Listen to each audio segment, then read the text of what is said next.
Bonjour à tous, on se retrouve aujourd'hui pour mes pronostics de WrestleMania 36. Pour débuter, je tiens à vous dire que déjà je ne sais pas quel match sera dans le kick-off, alors je ne mettrai pas de kick-off, je ne vais pas vous dire quel match il sera, je ne vais pas essayer de pronostiquer ça, et aussi que certains matchs ont très peu d'intérêt pour moi et donc je vais en parler vite fait parce qu'il y a 16 matchs sur la carte. Alors je préfère quand même me focaliser sur les matchs les plus importants parce que sinon la vidéo va être très longue et ce sera pas terrible à regarder. Pour débuter, Sami Zayn défend son titre intercontinental face à Daniel Bryan. Voilà, c'est à huis clos. Je pense que j'aurais pas fait ce choix si ce n'était pas à huis clos, mais voilà, je trouve que pour débuter le show, un match qui devrait être d'une grande qualité, je pense que ça pourrait être une très bonne chose. Ça nous maintiendrait dedans direct et je pense qu'ils en sont capables. Voilà. Il y a une petite histoire derrière qui date de 2-3 semaines, allez, un mois grand max. C'est pas la feud de l'année, mais c'est intéressant dans le sens où il y a Drew Gulak qui a été mis là-dedans avec Daniel Bryan et c'est plutôt cette alchimie, cette équipe qui se crée qui est intéressante. Maintenant, on a Sami Zayn en face qui est pas terrible dans le groupe, dans le sens où le groupe qu'il a avec Cesaro et Nakamura, c'est pas terrible, on va pas se mentir, mais Sami Zayn arrive à sortir son épingle du jeu parce que c'est Sami Zayn, parce qu'il est très talentueux. Maintenant, j'attends vraiment ce match. J'ai peur en même temps parce que Sami Zayn, la dernière fois que je l'ai vu torse nu, physiquement, ça fait un peu peur. Le Sami, il a pris un peu de points. Donc je sais pas trop comment ça va se passer. Mais techniquement, on devrait avoir un truc très très fort. Et voilà, j'ai envie que ça aille loin. Voilà, on a WrestleMania. J'ai pas envie d'un match de weekly de 7-8 minutes. Et voilà, c'est fini. Je veux un match de 15-20 minutes où vraiment ça va loin. Comme les matchs à NXT. Et voilà, vraiment qu'on aille vraiment au bout des choses. Et moi, personnellement, je ferai gagner Daniel Bryan, voilà, parce que Sami Zayn, j'ai envie qu'il se passe un truc de son côté, mais disons que là il est un peu de côté sur ce truc-là, parce que comme je l'ai dit, c'est Daniel Bryan et Drew Gulak. Et là j'ai envie que Sami Zayn par exemple perde, et après qu'il y ait une sorte de face turn, qu'il y ait quelque chose derrière avec Cesaro et Nakamura. Mais Sami Zayn, champion intercontinental, j'aime beaucoup, vraiment, et c'est une grosse récompense pour lui. Maintenant, j'aimerais un truc pas plus fort, parce que c'est fort le titre intercontinental, mais si c'est pour être champion et ne rien faire et avoir cette gimmick que je n'aime pas, franchement, je préfère autant donner le titre à Daniel Bryan, qui est quelqu'un de très solide avec une bonne gimmick. Voilà, c'est très costaud et on peut faire un truc avec Gulak derrière. Peut-être une trahison, je ne sais pas, peut-être pas tout de suite, ça vient de commencer. Mais voilà, moi, victoire de Bryan. Miz et Morrison défendent leur titre tag team face au New Day et aux Usos dans un ladder match. Un match que j'attends énormément. Sur le papier, on a possiblement l'un des matchs de la soirée, parce que dans un ladder match, ces trois-là peuvent vraiment nous sortir des trucs incroyables. Les Usos et le New Day, ça se connaît par cœur, mais vraiment par cœur. Je ne sais pas combien de matchs ils ont fait ensemble, mais c'est énorme. Et donc ils savent faire ce genre de choses. Plus The Miz, voilà, très expérimenté, il va pas sortir des trucs de fou, mais c'est très correct. Et John Morrison dans un ladder match, j'attends ça avec impatience parce que de ce que je vois de John Morrison ces dernières semaines, au Elimination Chamber, j'ai vu des trucs très intéressants aussi. Donc là, je pense que il peut vraiment nous sortir des trucs très très forts et très costauds. Maintenant, il n'y a pas une grosse hype intersidérale sur ce match dans le sens où la feud est très basique. Il y a quelques segments marrants entre John Morrison et The Miz, voilà, qui sont plutôt, voilà, c'est rigolo, voilà, c'est rigolo, point. Mais sinon, il y a pas grand chose derrière. Les Usos et New Day, ils sont là parce que c'est les Usos et les New Day. Mais ce match peut vraiment être excellent. Et voilà, et je pense que il le sera parce que c'est trois équipes vraiment très sûres de WWE maintenant. Et voilà, et il n'y a plus qu'à voir. Maintenant, je laisserai le titre sur Miz et Morrison. Pour moi, il n'y a pas de raison qu'ils perdent. Je pense que c'est pas le bon moment de les faire perdre. Je pense que c'est les plus convaincants en ce moment. Voilà, New Day Uso. Je dis pas qu'ils ont fait leur temps, mais disons que en ce moment, on n'écrit pas des choses énormes avec eux et que voilà, c'est les plus divertissants, c'est les plus intéressants. Donc Voilà, je laisse le titre sur Morrison et mise. En numéro 2, Aleister Black contre Bobby Lashley. Il n'y a pas de construction. Quand je vous dis qu'il n'y a pas de construction, il y en a zéro. Et je vais seulement vous dire, squash d'Aleister, voilà, 30 secondes, il gagne et c'est fini, on n'en parle plus. Je veux pas en voir plus, je veux pas en savoir plus. Comme ça au moins c'est réglé, voilà, on n'en parle plus. Aleister fait que ça chaque semaine de gagner en 30 secondes contre des jobbers, et ben il va gagner contre Bobby Lashley en 30 secondes. Les Kabuki Warriors défendent leur titre tag face à Alexa Bliss et Nikki Cross. Bon, il y a une construction de 2-3 semaines voilà, entre Alexa Bliss et juste Asuka, voilà, parce que Asuka cherche un peu Alexa Bliss et Alexa Bliss la cherche aussi. Et Asuka me fait énormément rire. Voilà. Il faut toujours qu'elle fasse une danse, qu'elle a des mimiques incroyables. Voilà, Asuka est incroyable. Mais est-ce que j'ai vraiment envie de voir ce match à WrestleMania? Bah non, très clairement non. Alexa Bliss et Nikki Cross ensemble, moi j'accroche pas. Alexa Bliss en solo, en heel, il n'y a pas de souci. Moi il n'y a aucun souci avec Alexa Bliss.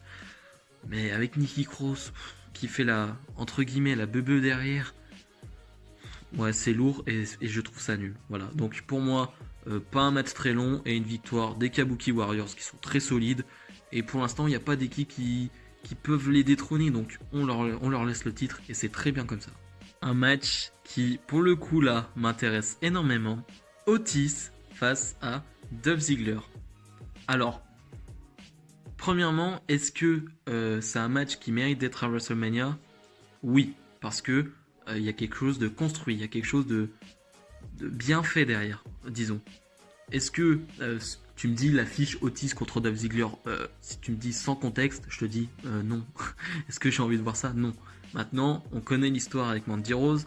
Voilà, Otis qui voulait pécho tout simplement Mandy Rose, hein, soyons clairs, et qui s'est fait doubler par Dolph Ziggler. Et Ziggler qui va le narguer toutes les semaines et Otis qui va commencer à monter en pression et on voit un Otis depuis 2-3 semaines très énervé et c'est très bien. Et maintenant on a ce match, le match qui arrive bien pour Mania, je trouve que c'est vraiment, le timing est bon et j'ai envie de dire, est-ce qu'il y a d'autres choix que de faire gagner Otis? Otis est obligé de gagner pour moi, Otis doit être le grand gentil qui gagne cette histoire. Otis doit gagner Mandy Rose tout simplement. Je vois pas d'autre solution moi. Mais en même temps j'ai peur que Vince fasse le coup de allez on nous frustre encore une fois et Otis perd. Allez avec une intervention de Mandy Rose. Mais j'ai pas envie de ça, j'ai envie d'un truc beau, j'ai envie de rêver Otis avec Mandy Rose. Moi je trouve ça bien et ouais ça ferait plaisir. Franchement ça ferait plaisir pour Otis déjà, il se met bien Otis. Mais ouais, ça serait une belle histoire et je trouve que c'est vraiment le moment le parfait de faire gagner Otis qui, bon là il n'y a pas de public, mais qui normalement reçoit de grosses pop. Et là tu fais gagner, tu refais gagner, là tu fais gagner contre Ziggler, ça peut être pas mal. Avec Mandy Rose derrière, moi je dis pourquoi pas. Donc voilà, faut qu'Otis gagne ce match. Seth Rollins, le Messiah, face à Kevin Owens. Et là, c'est un match où je suis ultra partagé dans le sens où j'ai été à un moment blasé de cette histoire. Je dois être honnête. Parce que l'histoire avec les Viking Raiders, avec Aopi qui intervenait, avec Samoa Joe de temps en temps, j'en avais marre. C'était tout le temps la même chose. Chaque semaine, à Raw, ça terminait avec les Viking Raiders qui arrivaient, qui défendaient Owens. J'en pouvais plus. Là, depuis quelques semaines, depuis le huis clos, bizarrement, on a eu une superbe promo de Rollins sur Owens. J'ai vraiment adoré cette promo. C'est l'une des meilleures promos de Rollins de ces dernières années, et de loin. Et du coup, ça m'a redonné un peu de hype pour ce combat parce que je les ai vus les deux en solo, enfin en 1 contre 1. Et je préfère parce que voilà, Owens est très bon au micro aussi. Et il sait nous vendre des belles choses. Et donc, ma hype a un peu remonté. Maintenant, pour le résultat de ce match, je trouve que c'est hyper casse-gueule. Parce que faire perdre Owens, qui est censé être l'un de tes top babyface de Raw, c'est vraiment l'un de tes top babyface, est-ce que ça lui ferait pas mal? Mais en même temps, tu fais perdre Rollins, qui a changé de gimmick il y a peu, qui est vraiment là l'un des top heels de Raw, très clairement, et qui fait du très bon boulot avec sa gimmick. Très compliqué. Maintenant, pour moi, j'ai tranché. C'est Rollins qui doit gagner. Rollins doit être remis en avant, même si là il est bien mis en avant, il n'y a pas de problème. Mais voilà, je trouve que avec sa gimmick de Messiah, il a réussi à redorer son blason. Voilà, pas terrible en face, ça s'était mal terminé. Mais là, je trouve que la gimmick lui colle parfaitement. Et je trouve que c'est le moment de le faire gagner face à Owens. Après, je ne sais pas pour aller faire quoi ensuite.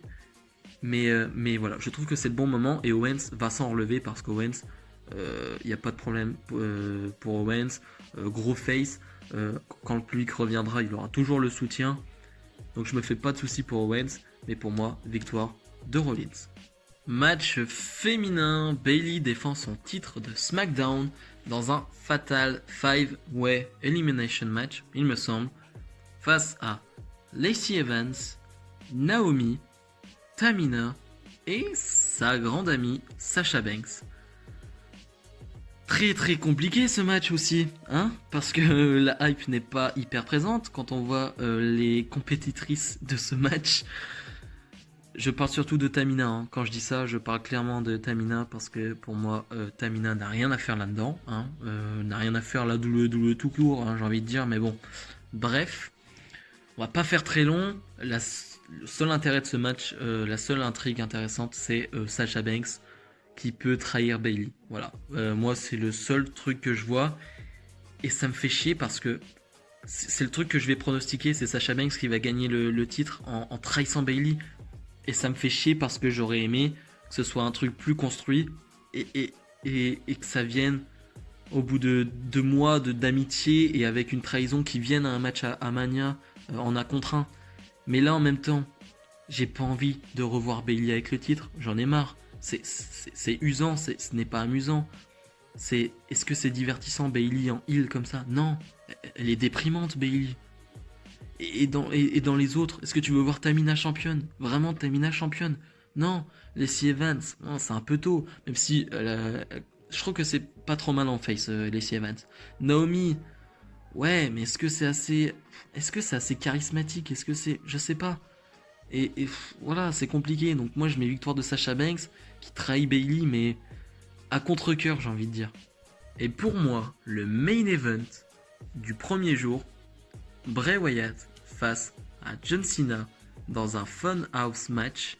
Le gagnant, alors là c'est moi qui rajoute justement cette stipulation, le gagnant affronte Goldberg le lendemain pour le titre.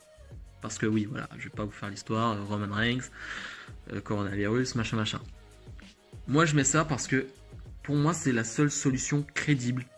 Dans le sens où que ce soit Bray Wyatt ou John Cena qui gagne, t'as quelqu'un de crédible pour aller affronter Goldberg. Et ce match est crédible dans le sens où Bray Wyatt était champion il y a peu, et Cena, c'est Cena, donc tout simplement, il a des matchs de championnat s'il veut, j'ai envie de dire.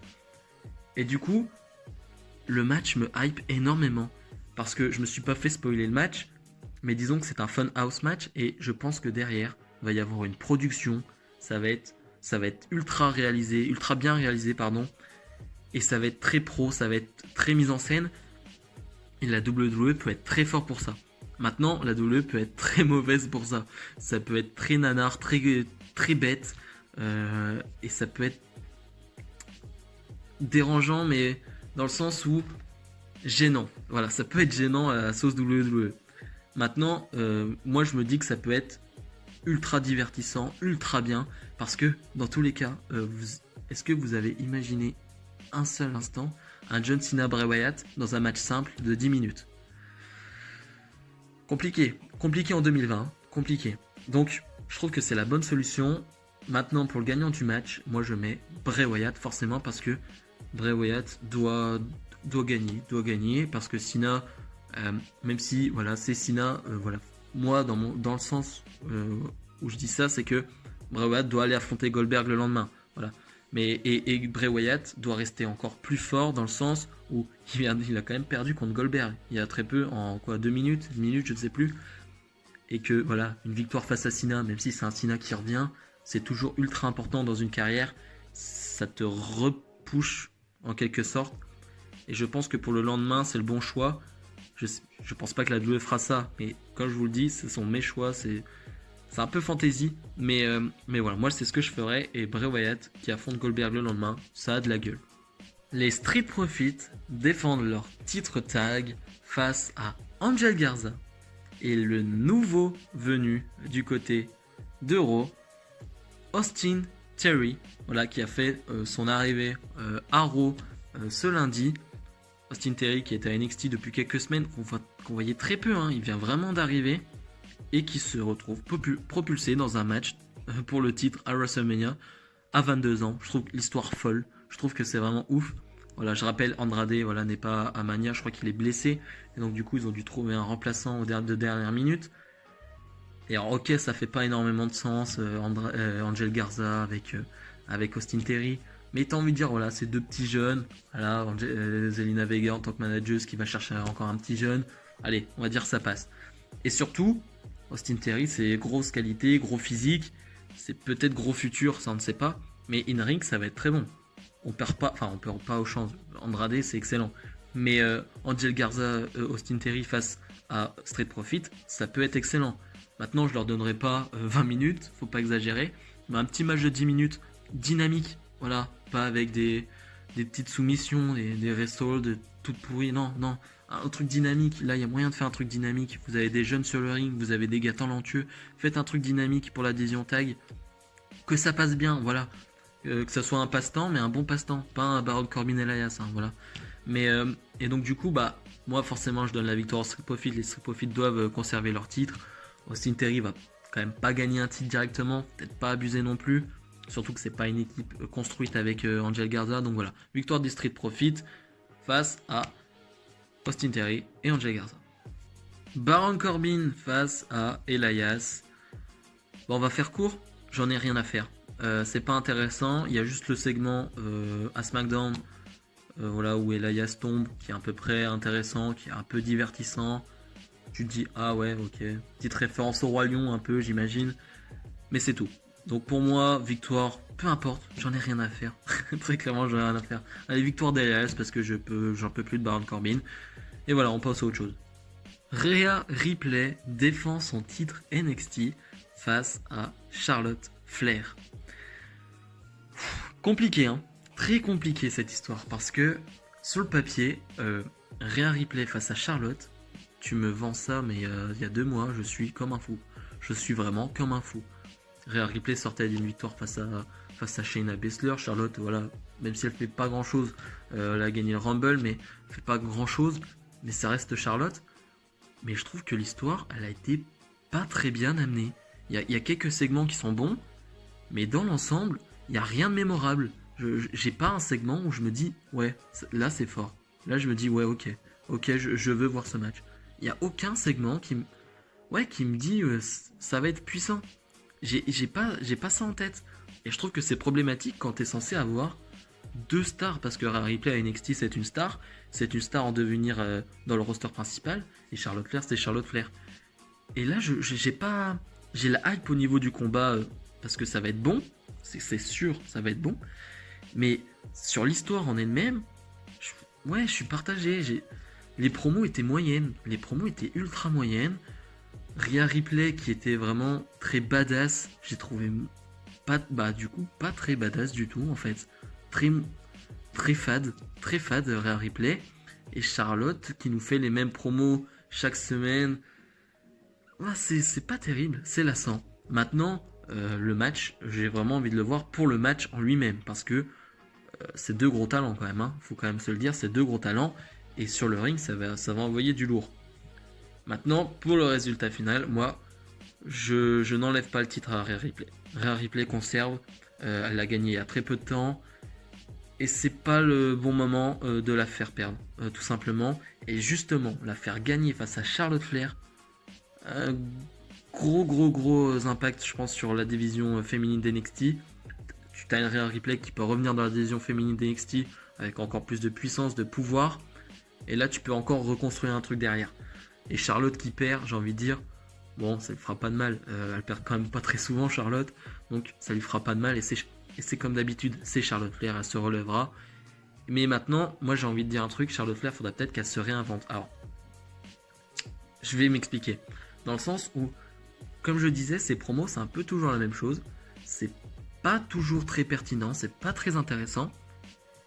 Je dis pas qu'elle doit changer sa gimmick de Queen, voilà, mais disons qu'elle elle doit changer un truc, elle doit faire quelque chose, parce que in-ring, ça va toujours être très bon, mais si on se lasse un peu de la gimmick et de son personnage, ça peut être compliqué. Mais je pense pas que la WWE va changer ça, parce que c'est The Queen, c'est Charlotte Flair. Et je trouve ça dommage, parce que je pense que tu peux faire quelque chose d'autre avec Charlotte Flair. Undertaker face à AJ Styles dans un match dont je ne connais pas la stipulation, je ne sais pas ce que c'est comme stipulation, je pourrais même pas la prononcer, mais il y aura une stipulation, on verra bien sur le coup ce que c'est, parce que voilà, personne ne sait trop ce que ça va être, on verra bien. Dans tous les cas, Undertaker face à AJ Styles, compliqué aussi, hein, parce que la dernière promo du Deadman, je dis du Deadman, mais la promo c'était plus du American Badass, hein. C'était vraiment du American Badass Undertaker. Était vraiment bonne, hein. C'est vraiment une des meilleures promos de Taker que j'ai vues de ces dernières années. C'est vraiment l'une des meilleures promos. J'en avais un peu marre des promos Deadman et tout, mais là la promo était excellente. Mais en même temps, la feud, moi je la trouve un peu facile, dans le sens où AJ Styles a fait que de critiquer Michel McCool, et je trouvais que c'était pas, il n'y avait pas un sens énorme dans les propos d'AJ Styles. Je crois que je suis l'un des seuls. Les gens ont plutôt trouvé bonne la construction, moi pas terrible. J'ai pas très bien aimé les promos d'AJ Styles. J'étais pas comme un fou derrière. Je disais pas que c'était nul, mais j'étais pas comme un fou. Maintenant le match, eh ben on a toujours peur de la catastrophe avec Undertaker. Voilà, très clairement, franchement on peut pas dire autre chose, parce que on sait pas ce qui peut arriver. Si tu leur donnes 15 minutes, est-ce que Taker au bout de 10 minutes il va pas être KO? Est-ce que Taker va être capable de porter son marteau pilon? Est-ce que c'est trop de choses, parce que Taker a du mal à porter un chokeslam déjà, donc c'est compliqué. Alors Undertaker sur un match de 5-6 minutes, 10 minutes, compliqué. C'est pour ça que moi j'irais pas sur un squash, mais un match de 5-6 minutes avec une victoire de Taker, parce qu'il faut pas déconner non plus. Voilà, Taker c'est plus ce que c'était, mais faut pas non plus abuser avec la streak qui n'est plus là. Et j'allais dire faire gagner n'importe qui contre lui. Non, AJ Styles n'est pas n'importe qui. Mais je pense que, allez, imaginons, je fais du fictif. Undertaker s'arrête l'année prochaine, hein, on va espérer. Mais il affronte un jeune. Allez, un gars type, je vais donner un exemple, qui est, voilà, un gars type Austin Theory. Et là, Austin Theory gagne. Et là, ça lance une carrière. Faut que Taker se retire et que ça lance une carrière derrière. Je sais pas si vous comprenez, mais je trouve que voilà, c'est dans le cas là où Taker doit perdre. Là, non, Taker doit pas perdre. Il doit gagner contre AJ Styles. Randy Orton face à Edge dans un Last Man Standing. Alors c'était trop compliqué, parce que de base je voulais mettre dans un des deux main events. Mais allez, c'est compliqué. C'est pas un match de championnat. Allez, je me dis, je peux pas le mettre dans un des deux main events, même si, au vu de la story, au vu de la construction, c'est main event WrestleMania. C'est digne d'un main event de WrestleMania. C'est la meilleure feud. Peut-être c'est quoi, 2 dernières années, je sais pas, 3 dernières années. Pour moi, c'est la meilleure feud de ces dernières années. Et de loin, côté WWE, il y a tout dans cette feud. Il y a tout. Il y a le côté personnel, avec Randy Orton qui s'attaque à Beth Phoenix, qui nomme les gosses de Edge, et on a le côté aussi personnel avec Edge qui va nous parler de Randy Orton et de sa famille, qu'il est là parce que voilà, que Orton est là à cause de son nom. Voilà, mais tout ça est très bien amené. Franchement, il y a vraiment rien à dire, parce que tellement c'est parfait en fait. Il y a aucune fausse note. Je trouve qu'ils ont eu de la physicalité quand il fallait, ils ont eu des promos quand il fallait, et les deux, on peut dire ce qu'on veut, mais les deux au micro, la WWE, je sais pas s'il y a mieux en ce moment en fait. Tout simplement, Edge nous a sorti encore une incroyable promo là, à Raw lundi. Orton nous avait sorti une promo mais fantastique il y a quelques semaines avec Beth Phoenix. Donc en fait, j'ai qu'une envie, c'est de voir ce match. Et là j'ai la crainte du match à la Orton. Orton qui est mon catcheur préféré, il n'y a pas de problème, mais qui est capable de te sortir une feud incroyable et un match moyen. Le match sera pas dégueu, mais le match sera moyen. Surtout que là on est dans un last man standing, ça veut dire qu'on va devoir compter Mais le problème, c'est que là, l'arbitre va compter, mais le public, il va pas compter. Il n'y a pas de public. Ça va faire un vide énorme. Et je pense que c'est sur ça que ça va se jouer. Parce que avec le public, le match peut être un peu moyen, mais avec les décomptes, le public se remet dedans. Puis c'est Edge. C'est le retour de Edge 9 ans après. Donc le public aurait été dedans. Et voilà, il y aurait eu une grosse ambiance. Là, le problème, c'est que ça peut être très lent, très long. Parce que Edge, voilà, comme je l'ai dit, revient de 9 ans. Et même avant Edge, c'était pas quelqu'un qui avait un rythme incroyable. C'est un bon catcheur Edge, mais c'est pas le meilleur catcheur de tous les temps. Et Orton, c'est pareil. Donc, le match me fait un peu peur, mais j'ai quand même envie de le voir parce que j'ai envie de voir un peu de violence. Alors, voilà, pas du hardcore ou je sais pas quoi, mais de la violence parce que je pense qu'il doit y avoir de la violence dans cette feud, dans cette fin de feud, tellement ça a été personnel, comme je l'ai dit. Donc, je ne serais pas étonné de voir du sang ou quelque chose comme ça. Maintenant, pour le résultat, compliqué. Solution de facilité, tu fais gagner Edge au bout de 9 ans, retour et il gagne son match. Ou alors tu pars sur quelque chose d'autre. Tu pars sur un truc. Moi je vais partir sur ça. Victoire de Orton qui détruit Edge. Qui le détruit. Alors, un match serré, hein, pas de souci.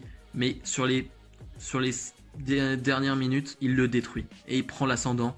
Et vraiment, il le massacre. Et là, on a un Edge qui perd. Orton, victoire d'Orton. Et on a un Edge qui, parce qu'on le sait, il va être un peu part-timer. On a Edge qui sera pas là, voilà, qui va. J'aimerais bien voir des petites vignettes de Edge qui s'entraînent, voilà. Après, ensuite, on va espérer que tous les trucs de coronavirus vont vite s'arrêter. Mais j'aimerais bien un petit entraînement à la Rocky. Vous voyez, un Edge qui veut revenir au top de sa forme, voilà, qui veut prouver que le Edge d'avant n'est pas mort et qui peut être aussi bon et peut-être pourquoi pas une revanche contre Orton à SummerSlam. Voilà, comme je vous dis, c'est du fictif, hein, c'est vraiment, je vais loin. Mais disons que ça m'intéresserait de fou. Et je trouverais que ça serait nous surprendre de ne pas prendre la solution de facilité et de faire gagner Edge. Maintenant, est-ce que Edge a plus de chances de gagner ce match? Pour moi, oui. Mais mon pronostic est Orton. Becky Lynch défend son titre d'Euro face à Shayna Baszler. Et là, c'est encore un match ultra compliqué à pronostiquer. Tout d'abord, la feud, on n'est pas dans l'excellence, on n'est pas sur du Orton Edge, mais on n'est pas sur un truc raté. J'ai vu beaucoup de gens sur les réseaux sociaux, voilà, un peu critiquer, bon, comme toujours Becky Lynch, j'ai envie de dire, mais cette feud, moi je la trouve bonne. Alors, c'est pas la meilleure feud comme je dis, mais je trouve que ça se tient. J'attends juste, en fait, j'aurais voulu un truc un peu plus pas brutal parce que je trouve que c'était assez brutal, il n'y a pas de souci, mais plus recherché. Là, on est vraiment sur du ok, bah je veux ton titre et je veux gagner. Bon, après ça se tient parce que c'est un titre et en fait, ça se tient tout simplement parce que juste gagner un titre, c'est important. Donc t'as même pas besoin d'avoir de raison derrière. Maintenant, comme j'ai dit, ça se tient et en même temps, est-ce que je suis méga hypé de voir ce match? Non, parce que sur le ring, je pense pas que ça va être fou. Je pense pas que ça va être fou. On a eu une petite preview avec le Bayley, Shayna Baszler, Becky Lynch, qui était pas terrible au Survivor Series, si je me trompe pas, avec une victoire de Shayna, mais c'était pas terrible du tout, hein. Et là, on va avoir un rythme lent, forcément, avec Shayna Baszler, on va avoir des soumissions, on va avoir ce genre de prise, on va avoir Becky Lynch qui va vouloir faire des comebacks, mais le problème, c'est que elle va faire des comebacks, mais ça va être très long la hit de Shayna Baszler, parce qu'il n'y a pas de public. Le public pourra pas encourager Becky quand elle va vouloir faire ses comebacks. Ça va être long. Je pense que ça peut être très long et ça peut être un moment très gênant parce que je dis pas qu'on en entend beaucoup sur le papier, mais Shayna contre Becky, tu te dis ouais, grosse affiche. Maintenant sur le ring, comme je dis, ça peut être Becky Lynch est capable de vraiment de sortir de gros matchs. Moi, je suis vraiment partisan de Becky Lynch dans le sens où je sais qu'elle peut sortir de gros matchs contre n'importe qui. Moi, il n'y a pas de... Elle peut sortir que contre Asuka, contre machin. Moi, je pense qu'elle peut sortir des gros matchs contre n'importe qui. Maintenant, c'est plutôt le style de Shayna Baszler qui va plutôt sur des... Allez, sur des Yoshirai, sur des Kairi Sane, sur des Ember Moon. Je trouve que ça peut tenir. Là, sur une Becky Lynch, voilà, c'est risqué. Et puis, pour le résultat, c'est très compliqué. Est-ce que tu fais perdre Becky Lynch, qui est championne depuis 1 an? Est-ce que tu lui fais perdre ça? Ou tu fais perdre Shayna, qui vient seulement d'arriver, tu la fais perdre directement? Moi, je vais sur une victoire de Shayna Baszler. Tout simplement parce que Shayna Baszler vient d'arriver. Si tu la fais perdre, pour moi c'est fini. Tout simplement. Pour moi c'est fini.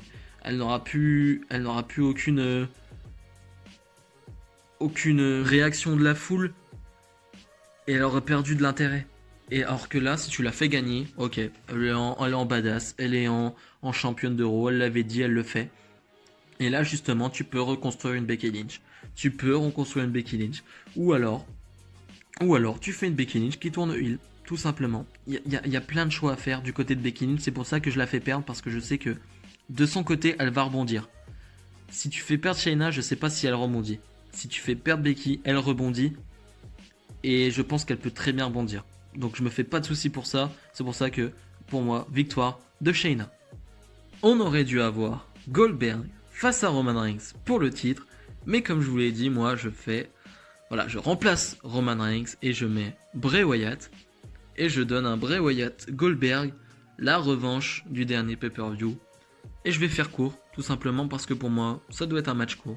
Grosse revanche de Bray Wyatt. Goldberg n'a même pas le temps de mettre un coup. Victoire de Bray Wyatt. Et il reprend son titre. Et c'est ce qu'il faut faire. Voilà, Bray Wyatt a été humilié la dernière fois. Bray Wyatt doit gagner. Bray Wyatt a pas besoin d'un titre, j'allais dire, mais a besoin d'une grosse victoire contre Goldberg ou une grosse victoire contre quelqu'un. Parce que pour l'instant, sa seule grosse victoire, c'est contre qui? Rollins. Mais est-ce que Rollins est suffisamment fort? Donc là, il aurait la victoire contre Cena et une victoire contre Goldberg. Là, Wyatt, il serait établi, mais au-dessus. Donc je trouve que c'est vraiment le bon choix. Mais tu fais vraiment un squash du Goldberg. Tu fais vraiment un truc choquant. Vraiment un truc choquant. Je pense que c'est la meilleure solution. Parce que Goldberg champion, moi je ne peux pas. Tout simplement, en 2020, je ne peux pas. Peut-être qu'en 2002, c'était bien, hein, je ne sais pas. Mais en 2020, je ne peux pas. Il a la cinquantaine. C'est très compliqué sur le ring, c'est très compliqué partout en fait, Goldberg, et donc j'en veux pas, tout simplement. Et Bray Wyatt, c'est l'avenir, quoi qu'on en dise. Bray Wyatt est encore très jeune, et donc tu dois faire gagner. Et grosse gimmick comme Bray Wyatt, tu peux pas te permettre de le faire perdre tout le temps, et c'est bon. Bray Wyatt doit gagner ce titre. Et pour moi, le main event de la deuxième journée, Drew McIntyre, qui va essayer de prendre le titre de Brock Lesnar. Pour moi, c'est vraiment le match qui doit être en main event dans le sens où il y a le titre en jeu, donc c'est hyper important. Et t'as le push de Drew McIntyre. T'as sa victoire en Rumble, t'as tout ce qui suit derrière, avec le public à fond derrière. La jeunesse de Drew McIntyre, voilà, ça un vent frais quand même sur la WWE. Drew McIntyre, on va pas se mentir. On l'attend comme le futur. Et donc, je trouve la feud aussi bien construite. Brock Lesnar, qui, au début, te dit, ok, bah moi je m'en fous en fait de Drew McIntyre. Y a pas de souci, Drew McIntyre, j'ai déjà battu tout le monde, y a aucun problème. Drew McIntyre, c'est pas Cena, c'est pas The Rock, je vais le battre. Et t'as un McIntyre qui va lui porter des Claymore, qui va tout donner, tout simplement, comme à Drew McIntyre, tout simplement, qui va être très féroce, très agressif. Et c'est ce que je veux face à du Brock Lesnar. Je veux quelqu'un d'agressif. J'avais pas trop aimé, voilà, le côté Rollins qui gagne avec le petit coup dans les parties. Là, je veux un match d'homme parce que ça va être un match de vrai bonhomme. Ça va être un match. Je veux un match de bûcheron. Voilà, je veux que ça cogne, tout simplement. Et les deux peuvent faire. On a entendu dire que Brock Lesnar aimait beaucoup Drew McIntyre, donc j'imagine qu'il va bien travailler avec lui. Et c'est très bien parce que Drew McIntyre face à Lesnar, ça peut être un top match. Alors, c'est un match de Lesnar, donc ça sera pas un match de 25 minutes, je pense pas. Mais tu fais un match de 10 minutes, de gros bourrins, avec des... Alors, j'allais dire, beaucoup de finish, non. Même si j'adore le finish de Drew McIntyre, mais j'aime pas la manière dont la WWE a fait perdre Lesnar, ou fait les matchs de Lesnar, voilà, avec ses 12 finishes, 25 finishes. Allez, et moi j'en fais 12, et moi j'en fais 14, voilà. Ça me blase un peu, mais voilà. Je dis pas que une Claymore doit battre Brock Lesnar, mais tu mets 2 Claymore, et moi je mets une victoire de Drew. Parce que Drew doit gagner. Drew doit gagner en main event de WrestleMania. C'est sa destinée, tout simplement. C'est le futur. Et pour moi, si Drew gagne, on rentre dans une nouvelle ère. on rentre dans peut-être l'ère Drew McIntyre. Je sais pas si c'est trop fort de dire ça, mais pour moi, on rentre dans quelque chose de nouveau. Et je dis pas que voilà, le Brock Lesnar ce sera fini parce que Lesnar restera là et ça reste Lesnar. C'est Lesnar, il y a même pas de mots. Mais une victoire face à Lesnar dans le main event de Mania, je pense que ça boosterait à fond McIntyre et que ça pourrait être vraiment la top star de cette compagnie. Alors voilà mes pronos. Alors, comme je vous l'ai dit, je suis allé loin parfois, c'est vrai, mais c'est un peu le but des pronos. C'est pas simplement de dire oui, il va gagner, oui, lui il fait ça, oui. Voilà, faut aller plus loin, j'essaye au moins d'apporter des arguments, de donner mon avis aussi, parce que voilà, je dis pas des conneries, je dis pas ça pour amuser, je pense sincèrement tout ce que je dis. Mais maintenant, on sait qu'on va avoir un WrestleMania très spécial à huis clos. Et c'est compliqué parce que niveau hype, tu peux pas être à 100%. Tu peux pas être à 100% parce que on va tous mettre le network, on va mettre ça et au bout de 5 secondes, on sera devant, on sera yes et on fera oui c'est vrai, il n'y a pas de public, il n'y a pas d'ambiance et c'est nul. Tout simplement parce que le catch sans public, bah c'est nul tout simplement. Donc voilà, ça va être compliqué. Je pense que ils ont bien fait de mettre ça en 2 journées parce que vous imaginez 7 ou 8 heures de catch sans public. Je pense qu'on dort tous au bout de 3-4 heures, hein, très clairement. Donc je pense que c'est une bonne idée de faire ça. Et voilà. Et maintenant, on va prier. Non, peut-être pas jusque là, mais on va espérer que la WWE nous fasse rêver. Parce que Mania, c'est fait pour rêver, tout simplement. C'est WrestleMania, c'est le plus grand show de l'année. Et en tant que fan de catch, tout ce qu'on veut, c'est rêver à WrestleMania. C'est la fin de cette vidéo. Comme d'habitude, si ça vous a plu, n'hésitez pas à mettre le petit pouce bleu et à commenter. Voilà, ça me fera plaisir. Et voilà, j'échangerai avec vous dans l'espace des commentaires. On se retrouve très très vite pour une prochaine vidéo. Salut salut!